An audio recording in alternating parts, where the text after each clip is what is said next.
Good evening and welcome.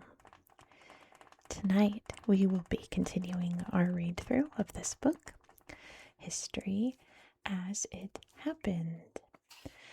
And I'm sure you've seen the title, but tonight we will be reading about North and East Asia and all of this history here.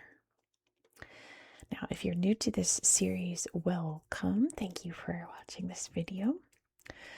In this series, I have not read any of the maps ahead of time. So I will be making mistakes. I will be goofing. I will be saying stuff off the cuff. So it's a lot more informal and maybe even a little silly. I don't know, because I don't know what I'm going to be reading about. But we are starting off with the early Chinese dynasties. And of course, I have my brush here to brush everything for you.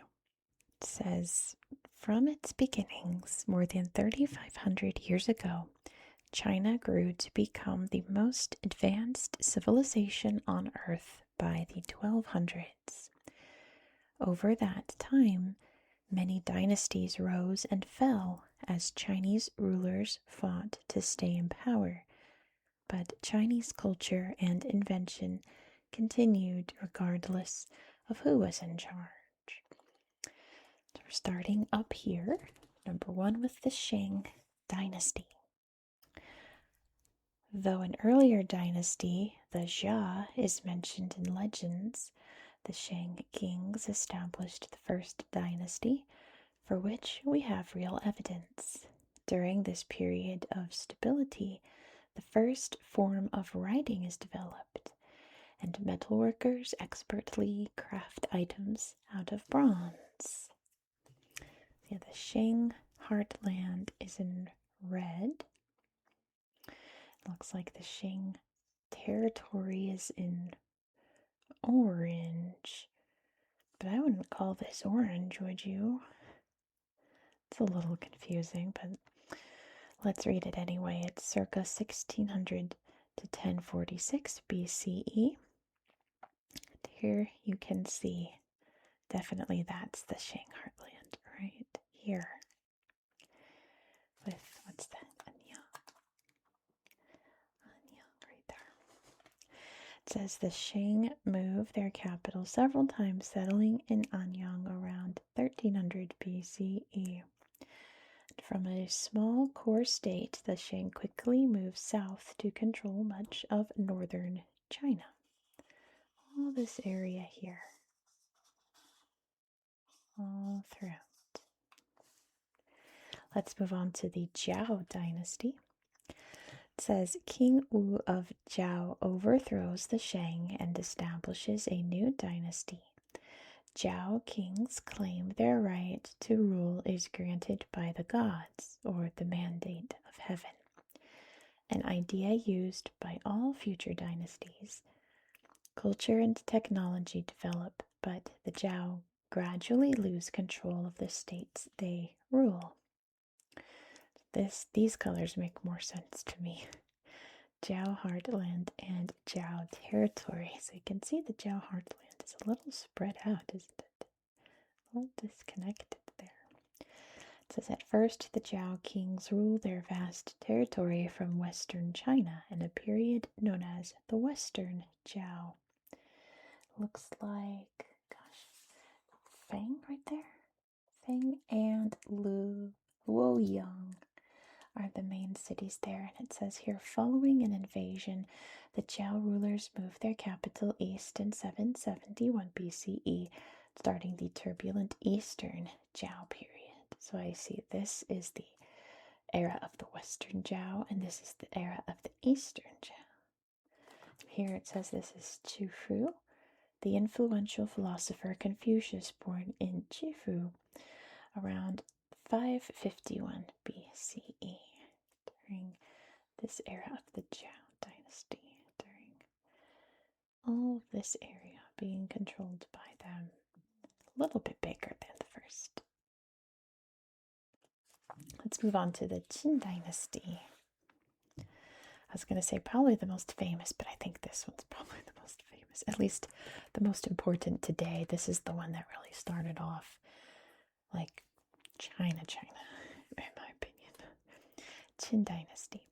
After defeating all his rival states, the king of Qin unites China for the first time.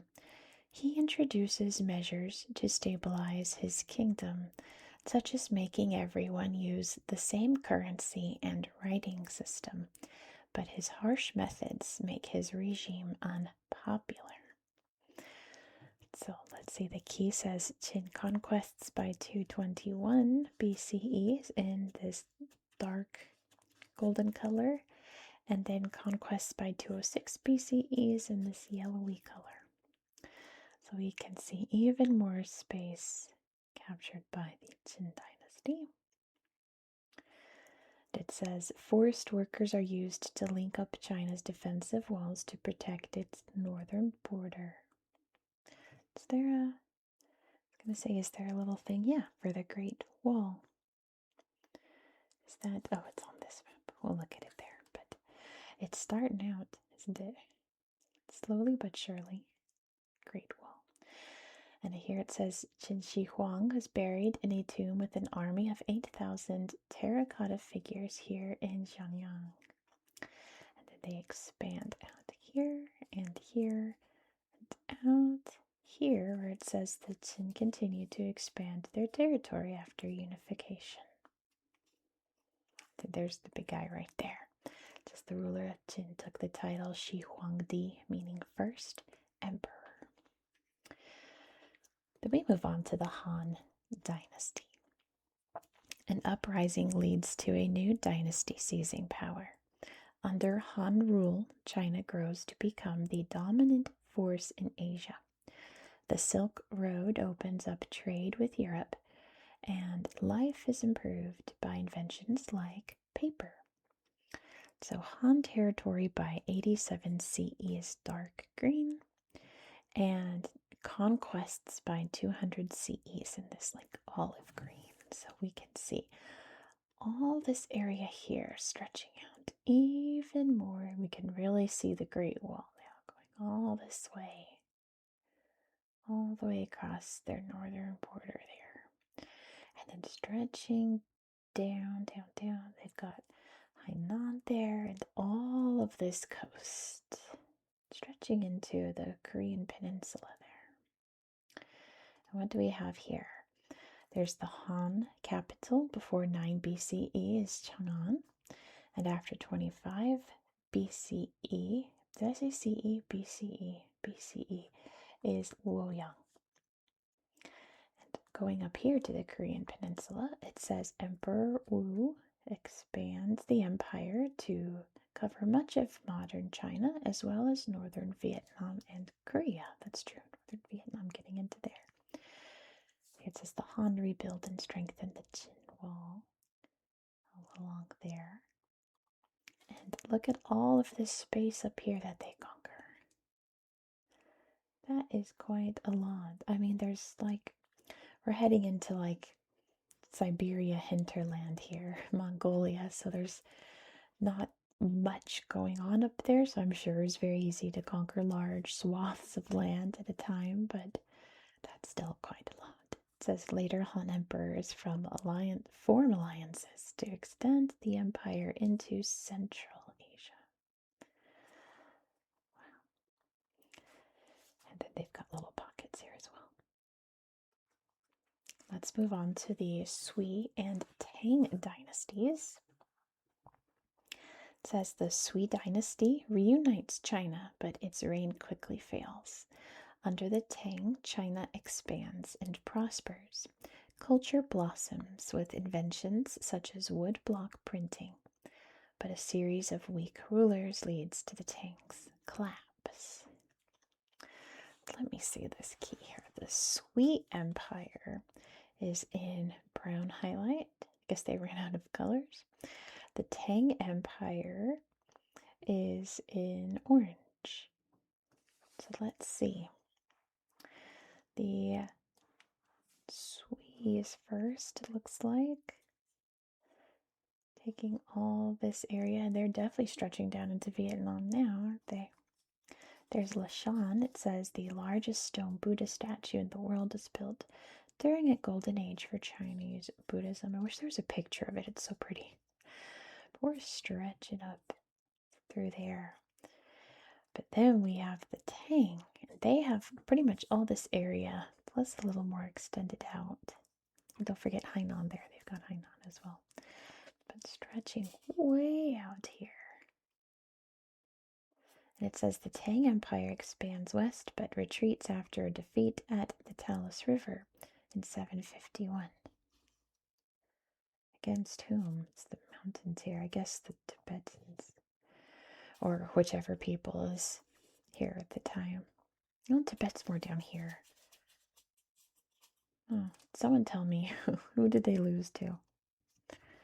I'm guessing some kind of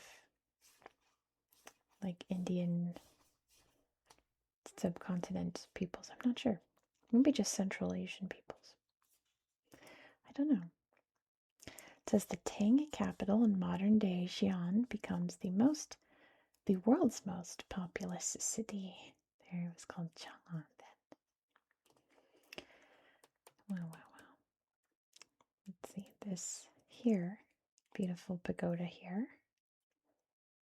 It says the giant wild goose pagoda in Chang'an was built during the reign of Empress Wu Zetian, who reigned from 690 to 705.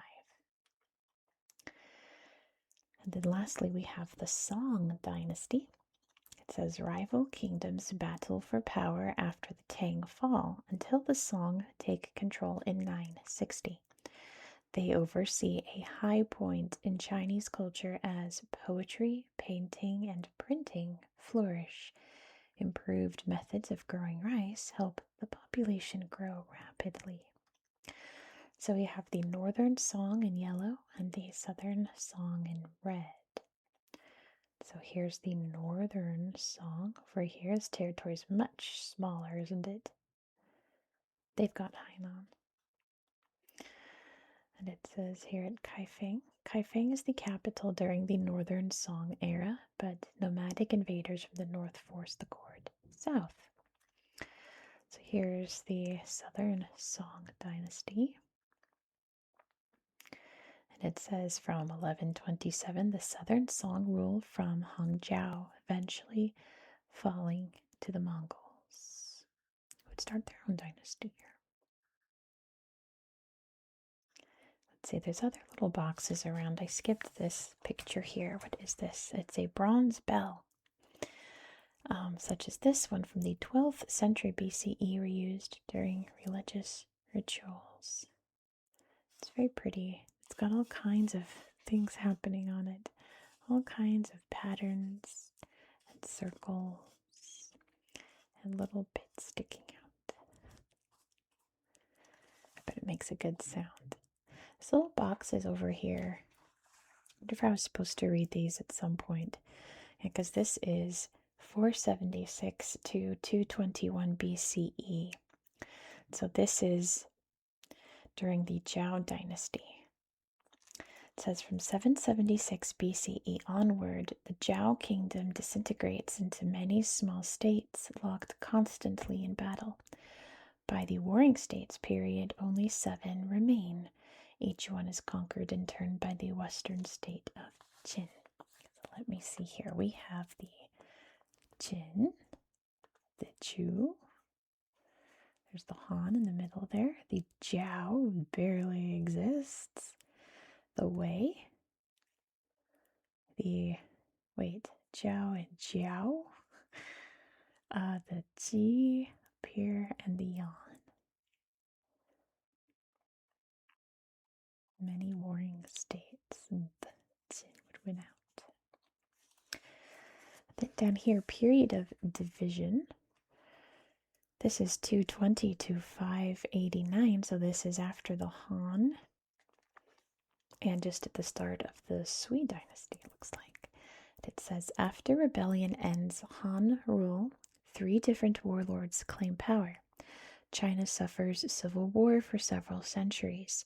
with the north ruled by nomadic tribes and the south controlled by short-lived dynasties. There's the way up here. We got the shu right here, and the wu down there, and they have Hainan.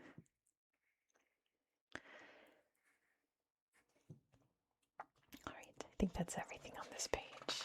What a ton of history we just went through. Let's talk about the Silk Road. Stretching across barren deserts, rocky mountain passes, and grassy steppes, the Silk Road linked Asia and Europe through trade. It wasn't just one road, but a collection of routes, and silk wasn't the only thing that was traded, but horses, spices, precious stones, and beliefs were exchanged too. I've got a video later this week. We're going to talk more about the Silk Road in that video. Let's just work our way around.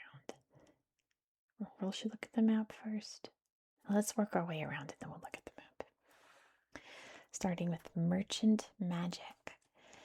This figure of a European merchant was made in China during the Tang Dynasty. Merchants were the lifeblood of the Silk Road. They helped spread the use of coins for payment and even a common language to be able to trade with each other. This horse has a tiny head and a huge neck. I don't think it's very proportionate to horse here. And there's this grumpy man. He's irritated. I guess that's how they viewed Europeans back then. Maybe that's how Europeans looked back then. Maybe they had big, grumpy, square beards like that. What is this? Is this his sleeve? What is it? Oh, maybe it's part of the saddle. It's very grumpy. This says trade power. The trade in luxuries and everyday items makes cities such as Venice and Rome rich. The Silk Road helps the gold coin of Venice, known as a ducat, sequin, or zecchino, become one of Europe's most used coins, a reflection of Venice's trade power.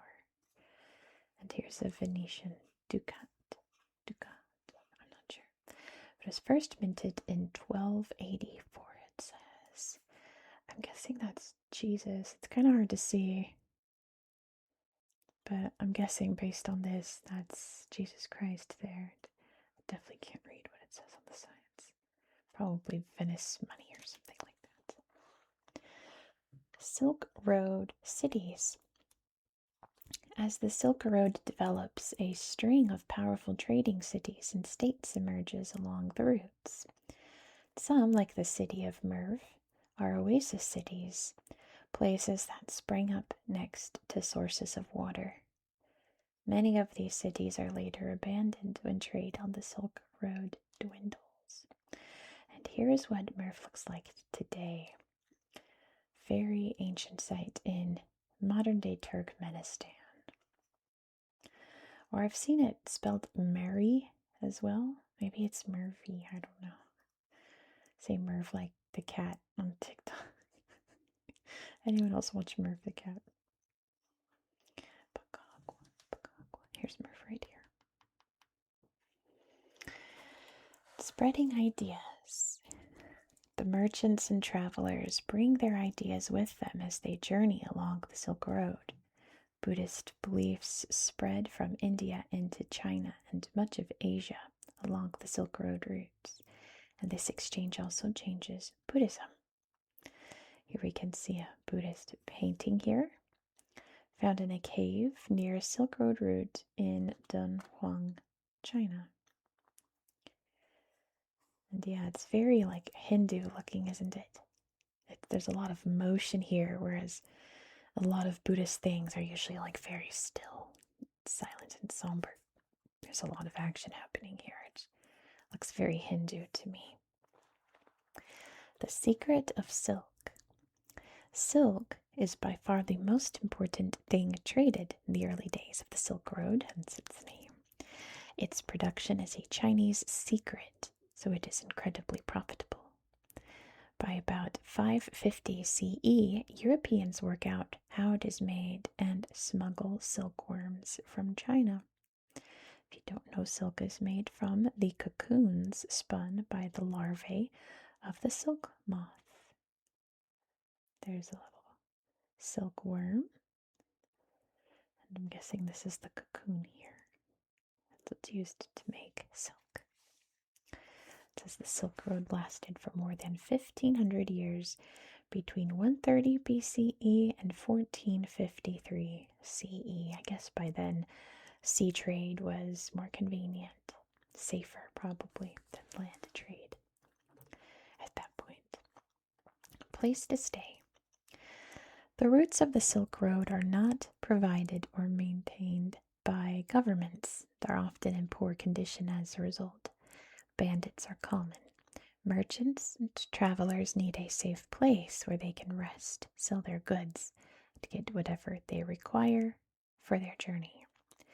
Thousands of caravanserais like this one spring up along the Silk Road, usually within a day's journey of each other, to cater to their needs. And here's a little typical caravanserai, place for traders and their camels and horses to rest up.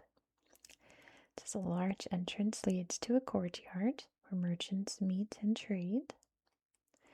Strong walls and soldiers or guards protect the caravanserai from bandits. Animals sleep in the stables on the ground floor. Travelers sleep on the floor in the first floor rooms. If you don't know, it's different in Europe. Here in the States, we have ground floor, first floor, second floor. In Europe, they have first floor, second floor. So if you're European, that would be the second floor, but here we call that the first floor. And here you can see water and hay provided for the animals. There's somebody there for this little camel. All right, now let's look at this map and see where we're going. Let's start in China. It says Beijing is at one end of the Silk Road. Aside from two brief periods, it has been the Chinese capital city since 1279. It looks like we're heading over to Xi'an to trade some cotton, ceramics, and tea. Over here in Dunhuang, there's some textiles there. You can trade up to the Karakul. And then around the Taklamakan, where the camels are, to Kashgar. And it looks like horses would take this route. Much easier for horses to travel over the steppe and for camels to travel over the desert.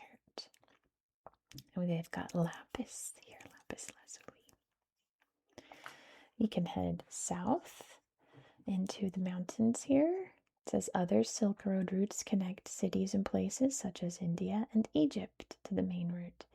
You can trade here to Lhasa or down over the mountains to Delhi and into Ahmedabad there. And we've got sandalwood, spices, and jade. The Silk Road enabled both luxury goods and everyday items to be traded much farther away than before. Let's head over toward Europe, though. There's Merv right here. We've got the wool. Heading over to Isfahan, and then over to Baghdad, which is a big center here. We've got metalwork and salt, so we head over across the Levant to Alexandria. You can get purple dye, probably over in like Lebanon up here. Purple dye. You can head back up this way or come from Baghdad to Constantinople and then head around Greece to Venice. It says sea routes are used if the overland route is difficult or dangerous. And up here you can see they've got olives, glassware, and gold coins like these. That's the basic Silk Road. Of course, there's like a whole very complicated network all across, but that's a basic example of the Silk Road. Uh-oh, the Mongols are here. The devil's horsemen. No one used fear quite like the Mongols. The Mongol Empire's warriors, sometimes called the Devil's Horsemen, mastered fighting on horseback and clever battle tactics to swiftly overwhelm terrified enemies. Along the way, the Mongols assembled the largest empire the world had yet seen, but it all fell apart within a century. There they go, big chaotic battle here.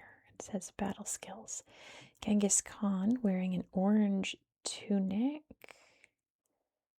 I see a couple of orange tunics. I'm guessing this guy in the big hat. I'm guessing.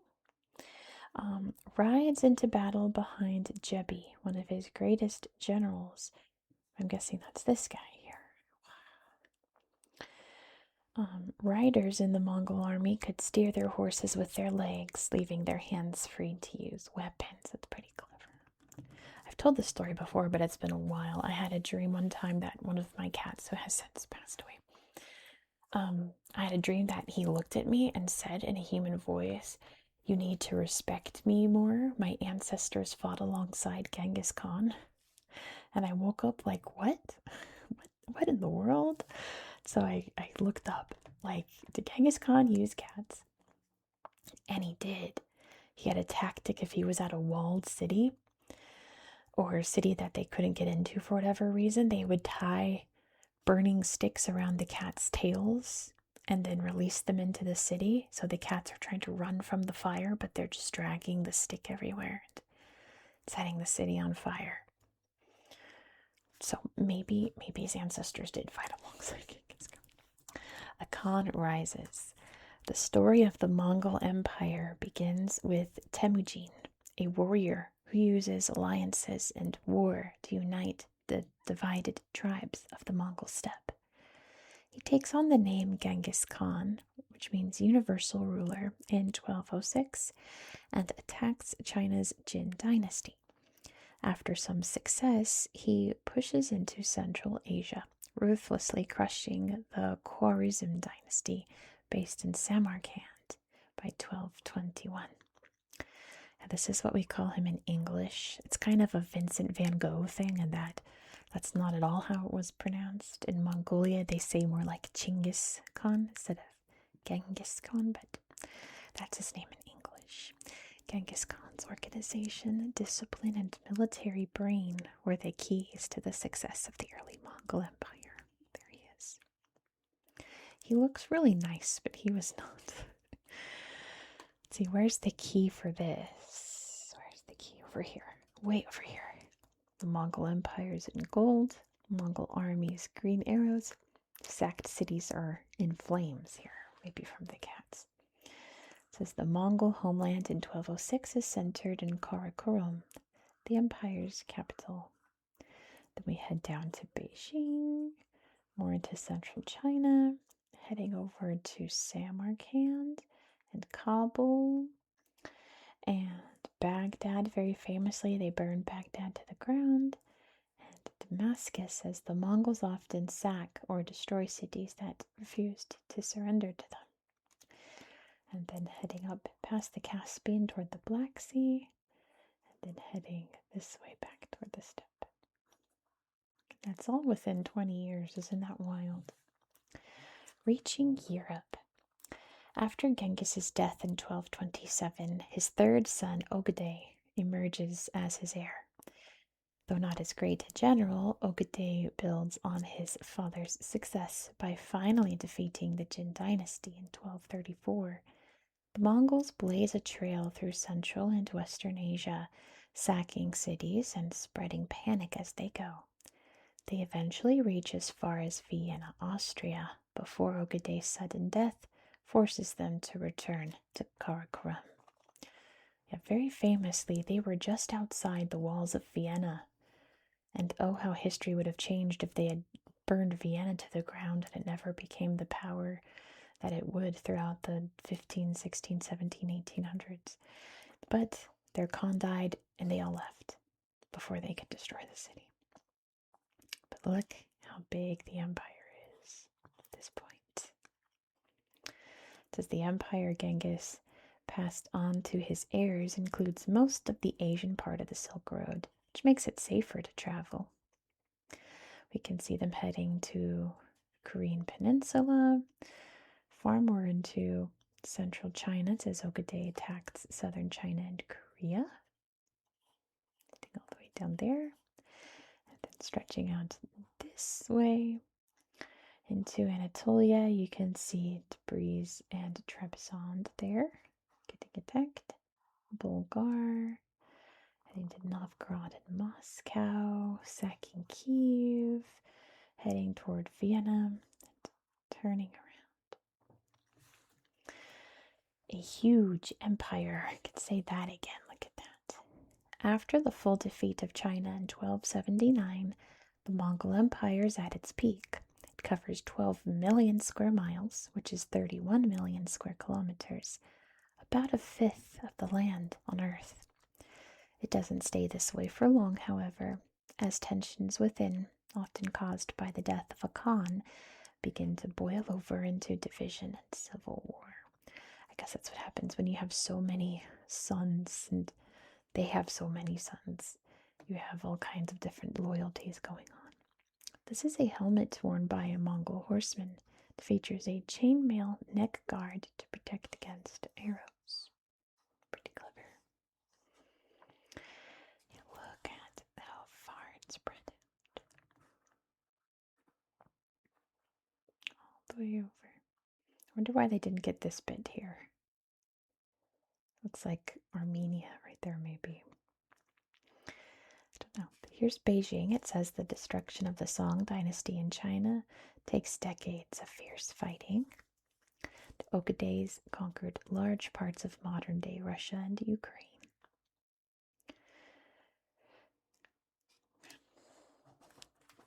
Then we have the breakup.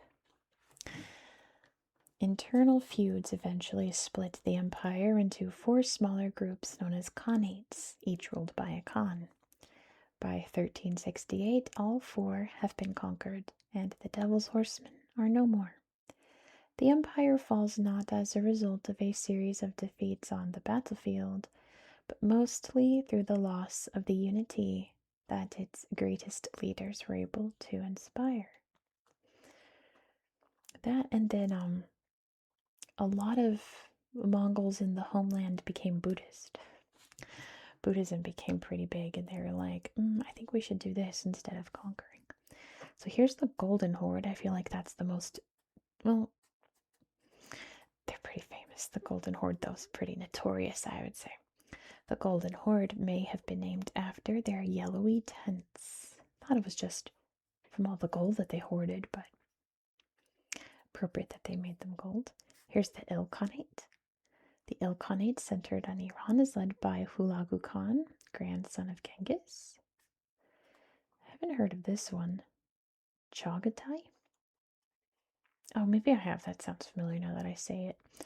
Chagatai, the second son of Genghis Khan, rules this Khanate. And here's the Yuan dynasty, the next great Chinese dynasty, ruled by Kublai Khan. Kublai Khan renames the Mongol regime in China the Yuan dynasty and moves its capital city to modern-day Beijing. The end of the Mongol era. Let's look at Japan and Korea. What's happening over there? Because the Mongols don't get to invade Japan. They sure tried, but they never did. Again, history would be completely changed if they had, probably. During the early centuries CE, powerful states developed in East Asia. The Korean Peninsula and the islands of Japan each began to unify from the 6th century. But a few hundred years later, both Korea's united Sira Kingdom and the Japanese Empire were torn apart by internal conflict between regional warlords. Strong leaders eventually reunited each country to create an era of lasting peace. Looks like we're starting way over here. Early unity. Korea unifies in 668 after the Sira Kingdom defeats their rival kingdoms of Baekje and Koguryo. In Japan, emperors rule from Nara and then from Heian-kyo, today known as Kyoto. But as their rule weakens, nobles begin to employ warriors to protect their lands. These warriors became the first samurai. Let's see what's happening here. So Goryeo is here in like dark orange, and Goryeo gains by 935 are in this lighter orange up here, and I guess down here as well. The whole peninsula. It says modern Korea is named after the Goryeo kingdom. Then we have the Taira clan in 1180 is in blue. You can see they've got lots of southern Japan. The Minamoto clan is in purple. And the Fujiwara clan is in green. And then the Minamoto clan campaigns are these pink arrows, which pretty much cover like all of Japan. All over here through like central and the center of Japan. It says the Minamoto take control of the lands of their former ally, the Fujiwara clan, in 1189. And with the defeat of the powerful Taira clan in Danura in 1185, the Minamoto clan takes control of Japan. It says in 935, Goryeo captures the Sira capital of Gyeongju, uniting Korea once more. So yeah, there's Goryeo, Baekje, and Sira. And here's a beautiful Sira crown. It says the Korean rulers of the Sira kingdom were buried with their treasures, such as the ceremonial gold crown. Let's look at warlords rising here. Rebellions led by warlords split Korea into three kingdoms again. Goryeo, once Kogoryo, is the strongest and takes control of the peninsula. In Japan, fighting between warlords further diminishes the power of the emperor. The Minamoto clan defeats its rivals, and its leader becomes the shogun, or supreme commander, the effective ruler of Japan. Yeah, and here's Minamoto Yoritomo, Japan's first shogun in 1192. Let's see what's happening here. We have the Sira kingdom. Goodness, these colors look so similar. They look different here, but you look here, and it's which one is which. I'm guessing this is the Sira kingdom, circa 568. And unified Sira includes this area and Baekje over here. It says the Koguryo capital of Pyongyang falls to Sira and Chinese Tang forces in 668. And the Sira ally with Tang China to crush the kingdom. The Silla ally with the Tang China to crush the kingdom of Baekje, which falls in 660. Then up here we have Nara, Japan, circa 750, and Heian, Japan, circa 850. This in the 8th century, a new imperial capital is built at Nara, modeled on the Tang Chinese capital of Chang'an. It appeared during the Heian period. Imperial control of Japan extends to the whole island of Honshu. If you don't know, the main island of Japan here is Honshu, Shikoku, and Kyushu. And then no one cares about Hokkaido yet, because it's mostly just cold and snow. Indigenous peoples. Toward a long peace, General Yi Seong-ye overthrows the Goryeo in Joseon, modern Korea, in 1392. He becomes Taejo, first king of the Joseon dynasty, which rules for more than 500 years. Across the sea, a series of campaigns reunite Japan under the Tokugawa shogunate, bringing a long era of peace. All right. Here on the Korean peninsula, you can see Joseon, Korea, which if you don't know, North Korea still calls itself Joseon. That's how you say North Korea in North Korean. It says, under King Taejo of the Joseon dynasty, a new capital was constructed at Hansong, which today is called Seoul. And then over here in Japan, let's see, it says unified by Oda Nobunaga by 1582 is in dark green, all this area here. This powerful daimyo, or feudal lord, Oda Nobunaga, sets out to unify Japan under a single ruler, amassing a large territory before his death in 1582. Then we have Toyotomi Hideyoshi's campaigns between 1582 and 1598 are in these orange arrows here. It says, Oda Nobunaga's general Toyotomi Hideyoshi fights rival daimyos to bring more territory under the control of the shogun. Under Tokugawa control from 1600 is this lighter green. You can see Edo there. And down there as well. Let's look at this. Unified Japan here. Tokugawa Ieyasu makes Edo, which today is called Tokyo, the capital of the United Japan in 1603. The long and peaceful rule of the Tokugawa shogunate in Japan from 1603 to 1868 is known as the Edo period, named after the new capital.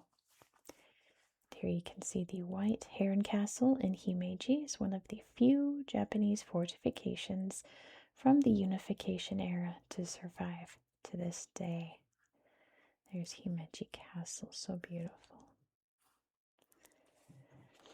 I think I got everything. Oh, I didn't see this big boat. It's a turtle boat. A model of Gyo-bukson, or turtle ship, an armored warship of Korea's Joseon dynasty. It's very, very famous in Korean history. Let's head back over to China and talk about the Ming and the Qing. The Ming dynasty seized control of China in 1368, ending almost a century of rule by Mongol invaders. Arts and culture thrived under the Ming, and China grew wealthy on the global trade. Under the Qing, the empire tripled in size, but after a series of rebellions, they too fell, the last of China's imperial dynasties. Look at the Great Wall here. I want to brush the Great Wall so bad. Here we go. Going over the hillside and down and around. If any of you have been to the Great Wall of China, tell me a story about it. It's a place I very much want to go. You can see it continuing in the distance over here. So great. And you can see a little bit over here too. And I think over here too. That's so cool. It's such a neat structure. Let's read about it. The Great Wall. To protect China from northern invaders, the Ming rebuilt and extended the Great Wall, strengthening it with new battlements, watchtowers, and fortresses. After the Qing seized power, China's border moved far to the north and the wall was abandoned. Unnecessary, I think it was by that point. Starting with the Ming Dynasty. Chinese cities expanded quickly and trade is encouraged during the long, stable reign of the Ming.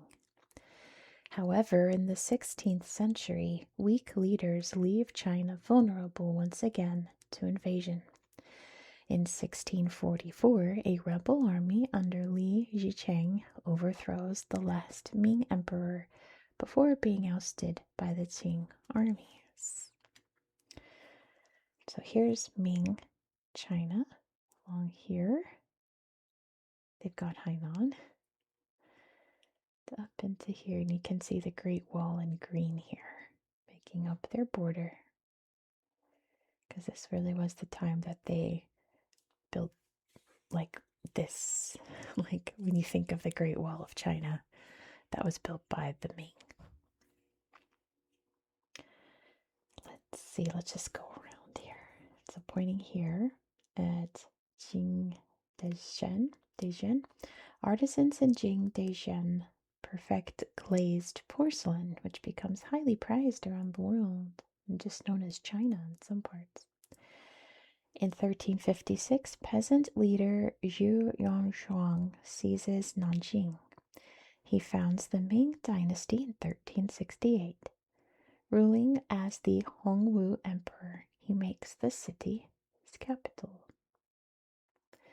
Up here in Beijing, in 1406, Emperor Yongle orders the construction of the Forbidden City in the new capital, Beijing.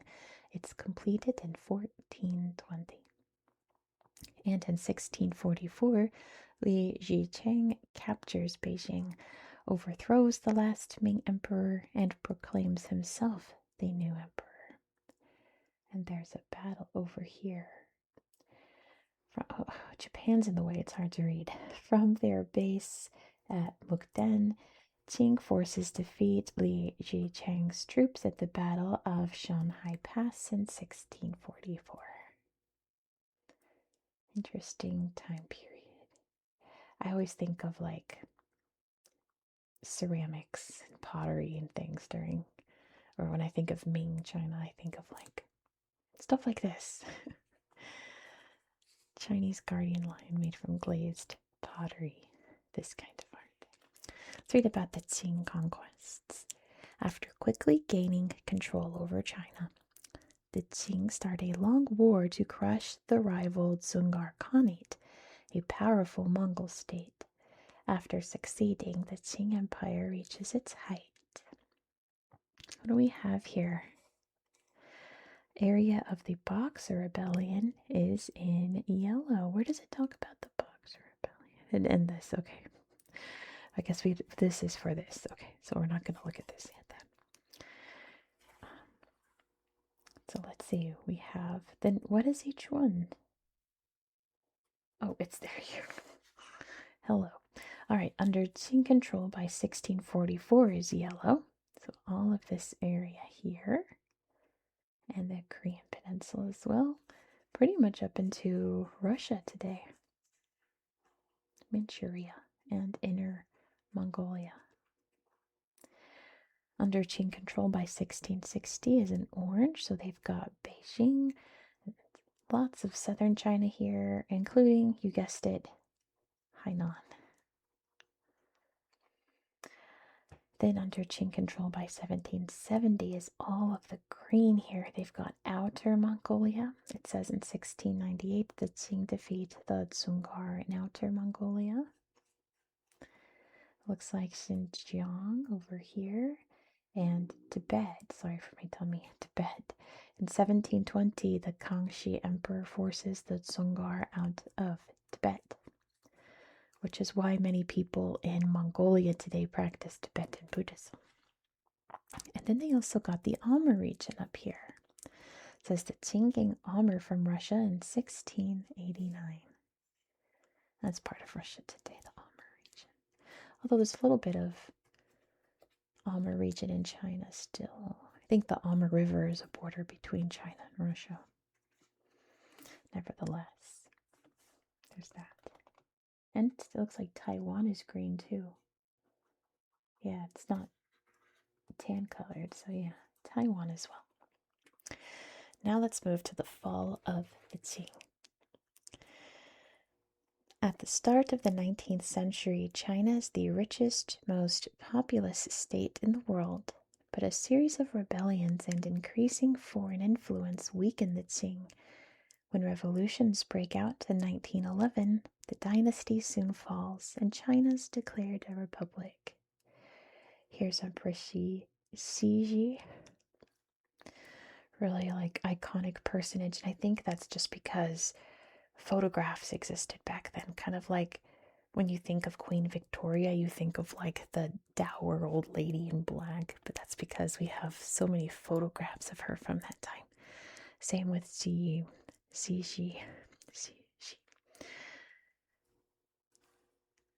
Low-key iconic lady. I mean, a terrible person at the end of the day, but iconic nonetheless. Empress Dowager Cixi led China from 1861 to 1908. She tried to introduce reforms during the Qing's difficult final years. Right now we can see the Qing Empire circa 1850 has all of this up here. And it looks like these are areas of rebellion, so I guess these are all included. They've got Hainan and Taiwan at this point. Let's see what we've got. Let's just go around. It says in 1850, Hong Xiuquan, a religious leader, starts the 14-year-long Taiping Rebellion against the Qing. Around 20 million people are killed in the fighting. Yeah, all of the green here is the Taiping Rebellion. Up here it says this is Muslim uprising. At this part, and a little bit down here, it says clashes between Muslims and ethnic Chinese people lead to uprisings. And then this is the Boxer Rebellion here. In 1900, peasant rebels called Boxers rise up against foreign influence. The Qing side with the rebels, but foreign powers intervene to crush the uprising, mostly the British. In 1911, army officers start a revolt that soon spreads across the country. The last Qing emperor, 6-year-old Puyi, abdicates in 1912. Here in Wuchang, looks like. And here at Hong Kong, the Qing lose a long war over trade with Britain in 1842. They are forced to hand over Hong Kong and open their ports to foreign traders. Long history about that and how, like, the British deliberately got them hooked on opium to take advantage of them, essentially. But I guess that's a story for another day. Let's move on to Shanghai. Basically, Marco Polo of China. During the Ming Dynasty, the young late emperor sent out 7 expeditions between 1405 and 1433 to spread China's influence in the Indian Ocean. These Ming treasure voyages were led by Admiral Shanghai. His fleet sailed to Asia and Africa, where they met with local rulers, gave and received gifts, and displayed China's wealth and power. Let's start up here, setting out. On Shanghai's first voyage, more than 200 ships and almost 28,000 crew depart modern-day Taikang at the mouth of the Yangtze River. The fleet includes 62 treasure ships, massive vessels that can hold vast amounts of cargo. Setting out. It says the fleet's ships are built at the Ming capital, Nanjing. They head over to Zhonglei. They sailed down to Champa. Champa, you can see here. The kingdom of Champa, friendly to the Ming, is the first stop outside China on each of the 7 voyages. They're sailing down to Java, down to Surabaya, over to Palembang. It says near Palembang on the return trip of the first voyage. Okay, what are these? Oh, that's the second and third voyage. Okay, I'll read that next. On the first voyage, Shanghai's fleet destroys or captures 17 ships of Chen Sui, a notorious pirate pillaging the region. He sails up through the Strait of Malacca to Malacca, then over to Samudera. But let's see, this is the second and third voyage here. It says on the second and third voyages, at least part of the fleet travels to Siam, which is modern-day Thailand. So this, I'm guessing the purple's the first. Oh, there's a key right here. Oh, this is the, no, first and 7th voyages. And then we'll see when it changes color. It says the dotted line is additional words. Can you see? There you go. The dotted line is additional words, it says. But let's go. Let's sail across the Indian Ocean over to what's today Sri Lanka. It says, after being rudely treated by the king of Ceylon on his early voyages, Zhang He seizes the monarch and takes him back to China. He is released after he agrees to pay tribute to the Chinese emperor. This other voyage, though, is going up to Bengal here. And it says, On some journeys, part of the fleet breaks off to trade with Bengal. On the fourth voyage, envoys from Africa present a giraffe as a gift to take home to the Yongle Emperor. I'm guessing that's this giraffe down here. They're going to sail back down to Ceylon and head over to Calicut. It says kingly gifts. The first 3 voyages sail as far as Calicut, the capital of a South Indian kingdom. On the first voyage, Zheng He awards a title to the king on behalf of the Yongle Emperor and presents him with many gifts. Alright, so the red arrow down here is the 4th and 7th voyages. So it looks like they just went back during these. Like they said, it was the return trip over here when he fights the pirates. So we're heading from Calicut across the Arabian Sea to Hormuz. It says building relationships. On the 4th voyage, the fleet reaches Hormuz in Persia. On the way back, it picks up 30 representatives of rulers from lands around the Indian Ocean to meet the Ming Emperor. The yellow arrow is the 5th and 7th voyages, so not the 4th. They head back. But on the 5th, they sail around the Arabian Peninsula. They stop at one of my favorite place names at Salalah. And they're heading over to Hayden. Over here's Mecca. It says, on the final voyage, Zheng He, a Muslim, sends some ships on a pilgrimage to the holy Islamic city of Mecca on his behalf. Animal passengers here at Hayden. As Zheng He travels along the coasts of Asia and East Africa, he's presented with various animals as gifts for the Chinese emperor from the local rulers. Rhinoceroses, lions, leopards, ostriches, and many more animals are brought back to live at the imperial palace. It says here 2 giraffes sent to the Chinese court were presented to the emperor as qilin, legendary beasts from Chinese mythology. That makes sense, because how do you explain giraffes if you've never seen one before? They're so silly looking. And then we're going to head around the Horn of Africa. Let's see, dotted yellow. Why is it dotted? I don't know. But I guess it's part of the 5th or 7th voyages. Heading down to Mogadishu. The 6th and 7th voyages went to Malindi. It says exploring East Africa. It's not known for certain how far Zheng He traveled down the east coast of Africa on the last 3 voyages. You may have got as far as the coast opposite Madagascar. You can see here. This is the 7th voyage only, it says in the key. In modern day, as far as the coast opposite Madagascar in modern day Mozambique. He died on the way back from the 7th voyage in his early 60s. The Ming court authorizes no further voyages. There's a quote from him here. We have dispatched expeditions to announce our authority to foreign nations. And here he is in statue form. He seemed very handsome.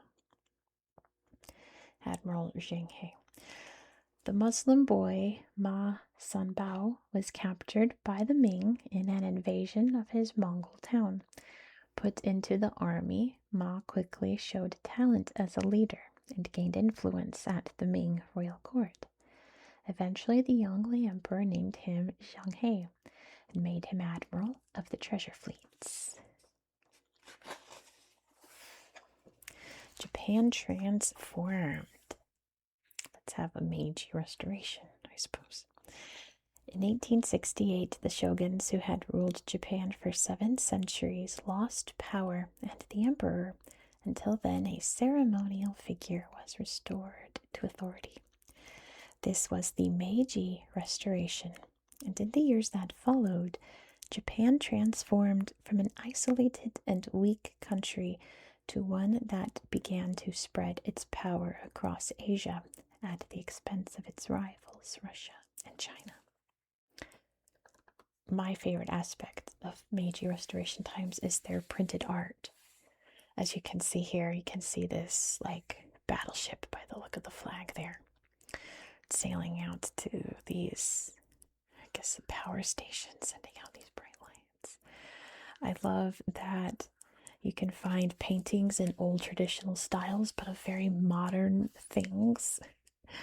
My TV slideshow, I sometimes set it to art, and there's some cool prints of like train stations, but like the women in the kimonos next to the train. Like, I think it's so cool. It's such a neat depiction of modern life in traditional art style. It says, ruling the waves. Japan's crushing victory over the Russian fleet at the Battle of Tsushima. Oh, that's what that is, the Battle of Tsushima. Ended the Russo-Japanese War of 1904-05 and showed the world that Japan was now a major military power. With Russia beaten, Japan was free to turn its attention to China. But let's rewind the clock a bit. All change. By the 1860s, Japan is a country with old ideas in a fast-changing world. The policies of the shoguns have weakened Japan. During the Meiji Restoration, a group of leaders comes together to end the shogunate. In its place, they put an emperor leading a government determined to make Japan a strong power. And here's Emperor Meiji right there. When an emperor dies in Japan, they get a special name to kind of summarize their era. And we don't refer to them by their like actual name when they were alive. So today we say Emperor Meiji, even though that wasn't his real name. That's how he's known. I think that's kind of a cool tradition for the emperors. So Japan is purple. See, Japanese Empire at this point is in purple. It says Japan has no empire before 1868. It is just the 4 main islands and the hundreds of small islands that comprise the country today. Also under the Meiji Emperor, Japan's capital moves from Kyoto to Tokyo, where it still is today. Expanding horizons. To become the industrial and military force it wants to be, Japan fights and defeats the neighboring powers of China and Russia, then annexes Korea so it can get the iron, rice, and other natural resources that it lacks. Acquiring Korea also gives Japan a foothold on the mainland, closer to the even bigger prize of Manchuria in China. Let's see what's happening up here. They've got part of Sakhalin Island. Looks like they call it Karafuto, which Sakhalin's a much better name. Japan takes the southern half of the Russian island of Sakhalin after defeating it in the Russo-Japanese War and renames it Karafuto. Sakhalin's a better name, but that's very hard to say in Japanese. And here's Korea. Japan annexes Korea in 1910. The Korean language is banned, and 725,000 Koreans are forced to work as laborers in Japan and its colonies, which also includes Formosa, today Taiwan. It says China loses Formosa, Taiwan, to Japan at the end of the Sino-Japanese War in 1894 to 1895. It's also pointing out the Ryukyu Islands, the Bonin Islands, and the Kuril Islands, which you can see the Kuril Islands, but the Ryukyus are very small, so you can't see them on the map. Power hungry. As Japan's empire grows, it needs more resources. To get them, it attacks Manchuria, the Chinese region rich in iron ore, coal, oil, copper, lead, and much more. Once its invasion is complete, Japan renames the territory Manchukuo. What's happening over here? They've got the Carolines. But let's start up here in Manchuria. It's gold, right? Because land gained is in gold. So Manchukuo, Manchuria. And Mukden, or Shenyang as it is today, it says Japan establishes the puppet state of Manchukuo in 1932 and holds it until 1945. In 1931, Japan fakes an attack by China to give it an excuse to invade Manchuria. And then they've got the Carolines, Japanese mandates. Having seized these South Seas islands from Germany in World War I, Japan fortifies them in the mid-1930s. And here's Emperor Puyi, remember him from the other page? Puyi, the last emperor of China, fell from power in 1912. In 1934, the Japanese made him emperor of Manchukuo under their control, part of their puppet state in China. Rise and fall. Japan's invasion of China in 1937, launched from Manchukuo, begins the Second Sino-Japanese War. By 1940, Japan has also taken French and British territory across Asia. Its empire is now at its greatest size. However, defeat in World War II in 1945 means that the empire that Japan has assembled since the Meiji Restoration is taken away from it by the Allies.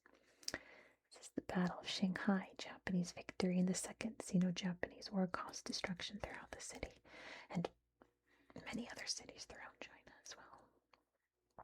So let's say Japan went really just wild during World War II. This doesn't even show the half of it. Yellow arrows are Japanese advance, it says. Major Japanese cities such as Beijing and Shanghai are overrun in the Second Sino-Japanese War, which basically just floats into World War II. I wonder if the other pages will show Japan like attacking Pearl Harbor and the Philippines and everything down here and over here. But yeah, they're invading throughout China. And then down here it says French Indochina, which is modern-day Laos, Cambodia, and Vietnam, falls to Japan in 1940. Hong Kong is taken 3 months later. See, oh, we're skipping to revolutionary China. Hopping over the sea to China to see what's happening over there. After almost 23 centuries of imperial rule, China's last emperor abdicated in 1912 and the country became a republic. The next 3 decades were stormy times as the people of China faced political upheaval, famine, occupation, war, and revolution.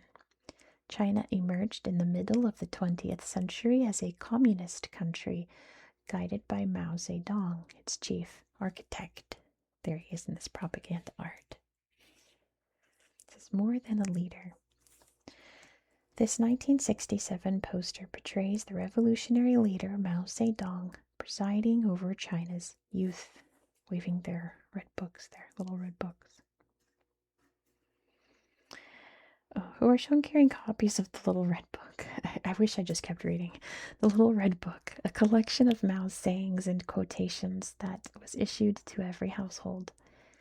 As the architect and figurehead of the revolution, Mao was the most powerful figure in China after 1949. So the end of the empire. The Qing Empire is weakened by decades of revolts and uprisings and interference by Japan and Western powers. The Xinhai Revolution finally puts an end to it, and the last emperor, Puyi, steps down in 1912. Again, he was a very young child. Under the Nationalist Party, or Kuomintang, or KMT, China becomes a republic, but not a stable one. So let's see, Qing China is the red outline here. You can see today's Mongolia and Tibet, all around there. Then we have the Republic of China is all in yellow here. So much smaller than today's China, but they pretty much got the gist of it. They've got Hainan. I think that's it for that map, because the next one is green. Oh no, this is green right here.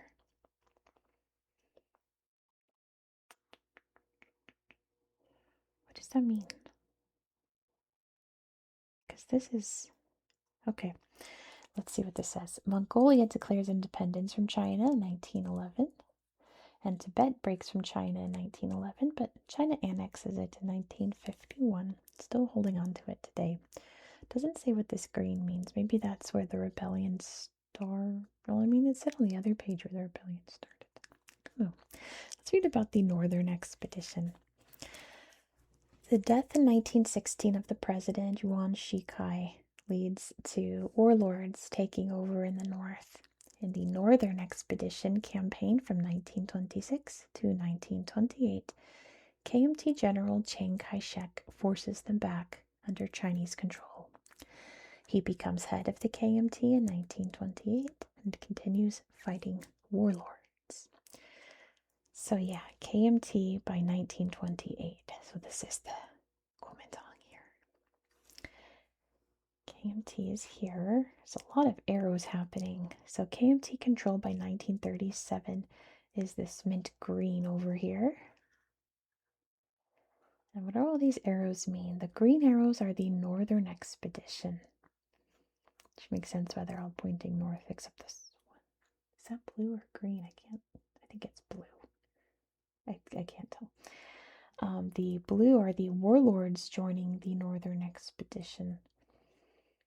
And then, of course, the purple is under control of Japan. They've got Manchuria, Korea, and Taiwan there. As China's regional leaders fight among themselves, Japan invades Manchuria in 1931. Chiang's forces seize wealthy and heavily populated areas. Some warlords join his cause. China gradually brings more territory under Chinese rule in the 1930s, including Hainan. In 1927, Chiang starts a war with the Chinese Communist Party, or the CCP. Nanjing becomes China's capital in 1927, from where Chiang attempts to reunite the country. Then there's the Long March. Forced from his southern power base by the KMT, CCP leader Mao Zedong leads 86,000 followers 6,000 miles, which is 10,000 kilometers across the country on the Long March to set up a new base. So we can see the KMT now controls all of this here. I have to yawn, sorry. Oh, man, this is making me so tired. I hope it's making you tired too. I'm probably going to get sloppier since now my eyes are getting heavy, but let's see what's happening here at the Long March. CCP campaigns, it says, with the orange arrows. Heading. Starvation, disease, and KMT attack mean that only around 7,000 survivors led by Mao arrive in China's Shanxi region in October 1935. Let me take a break for this airplane flying by. Airplane's gone, and I just took some sips of my seltzer water, so it might be a little bubbly. Sorry if you hear little bubbles in my throat. So yes, the Long March. Definitely not everyone survived 6,000 miles of walking. But by late 1936, Mao's forces, swollen by new recruits and reinforcement... Oh, this is the start of it. What? 1935. Oh, but by late 1936... No. Mao's forces, swollen by new recruits and reinforcements, are established at Yan'an in a force 30,000 strong. Yeah, like IMO. The Long March was supposed to weaken the communists, but I think it only just made them stronger. The Long March lasts 368 days. The communists travel mostly by night and split up to avoid detection. In my opinion. But let's head on to World War and Civil War. In World War II, the KMT and the Chinese Communist Party, or the CCP, unite once more to fight the country's Japanese occupiers. They resume fighting each other once the war ends. By 1948, the CCP controls 1/3 of China. Imagine how the world would be so different if they did unite. My goodness.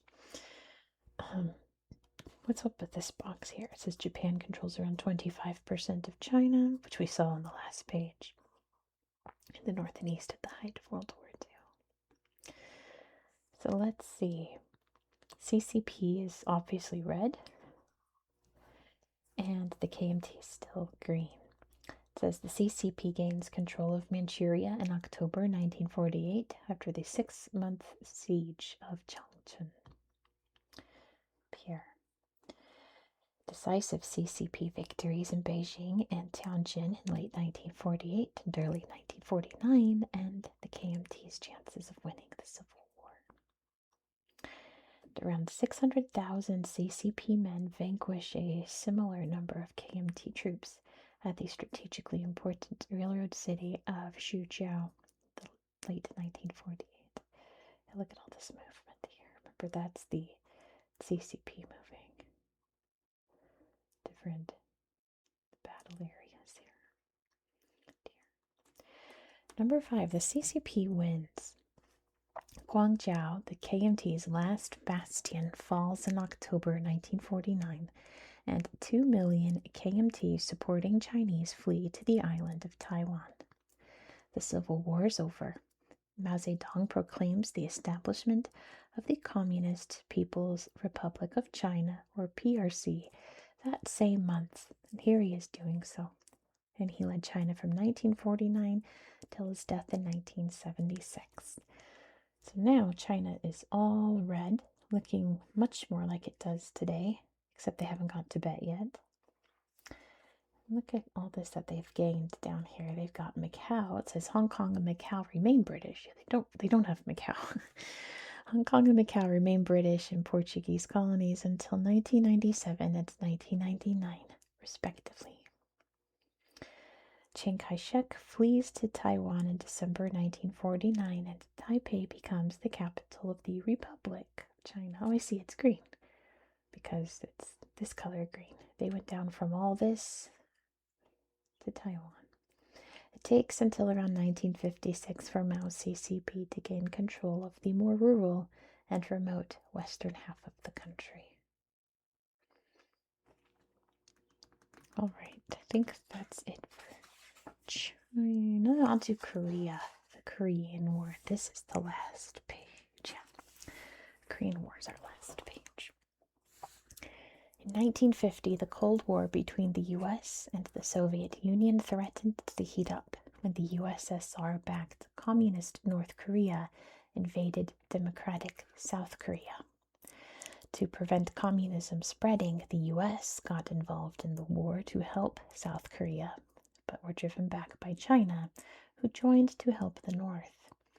After 3 years of intense fighting and millions of lives lost, the war ended with the two countries still divided. It basically just went back to where it was, which we'll see in the maps here. I won't get ahead of myself. Freezing conditions. To try to read this. Black font on black background.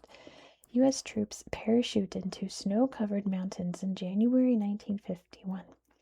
Many soldiers lost fingers, toes, and ears in the extreme cold of the war's first winter, and some froze to death. That's horrible. All the paratroopers there. Wow. All right. Number 1, 2 nations. After its defeat in World War II, Japan gives up its colony of Korea. The Soviet Union occupies the north of the country, and the U.S. takes control of the south, with the plan to reunite the country in 5 years. Differences between the two over Korea's future leads to the country officially splitting into a communist North and a democratic South Korea in 1948. Both the U.S. and USSR leave in 1949. North Korea is red, appropriately. South Korea is yellow. It says in 1945, the Korean Peninsula is divided along the 38th parallel, which is a line of latitude.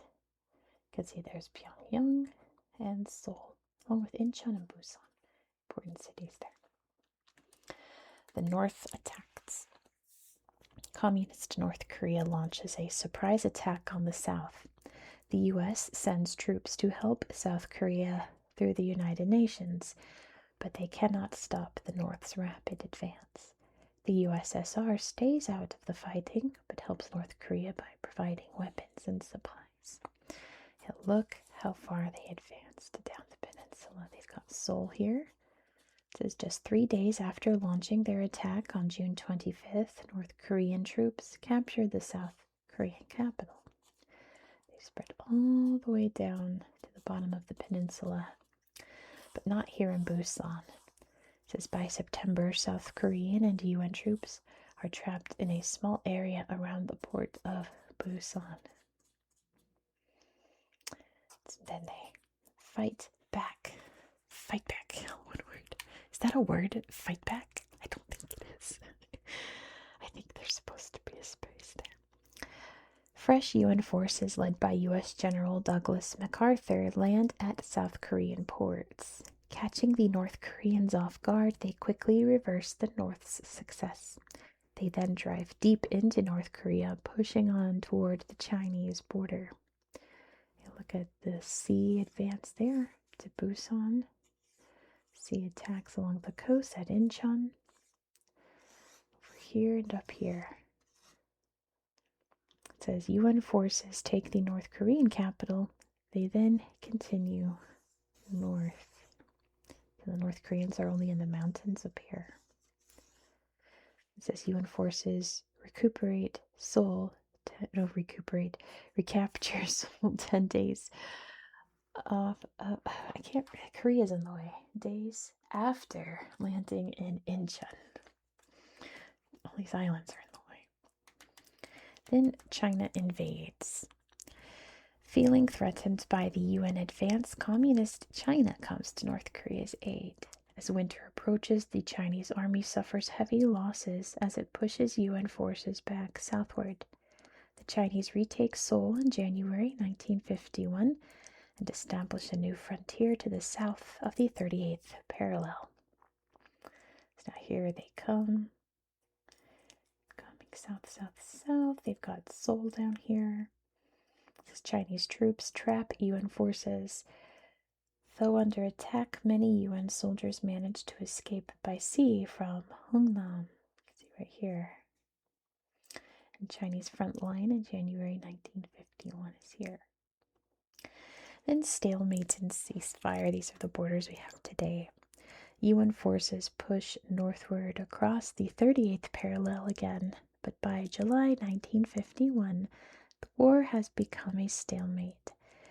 In 1953, a ceasefire ends the fighting, with each side's territory roughly back to where it was before the war began. And whenever I do trivia, one of my favorite questions is, what year did the Korean War end? And the answer is, it never has. They're in a stalemate and ceasefire, like it says here. The war hasn't officially ended, but the fighting. It says the two sides sign an armistice agreement in a border village in July 1953. There's been no peace deal, so the war is technically not over. Like I said, a demilitarized zone is set up between the two countries. Korea remains a divided nation today. See the advance there. Seoul's retaken by UN forces in March 1951, the fourth time it has changed hands in 2 years. All of that unnecessary suffering of people living like this area here. There's a picture here of Littles. It says a Korean girl and her little brother stand in front of a US tank. There's so much unnecessary suffering just for political ideals, and still ongoing today, isn't it? But that is where we end tonight. My goodness, this was a long one. Thank you so much for watching. If you enjoyed this style of content, please consider subscribing. I think we're heading out. Yeah, we're heading out of Asia next. We're going to be talking about European history, so that should be pretty cool. Again, I don't know what we're going to talk about until we do the video together. So I can't build up anything, but I imagine we'll be talking about what the Roman Empire, the Greeks, maybe. Ancient Europe, maybe the Celts. Surely the Celts. But yeah, that is it tonight. Thank you so much for watching. Please subscribe if you want to see more content like this. Don't forget to hit that thumbs I hope that you found this video to be relaxing and educational. And I hope that you have a good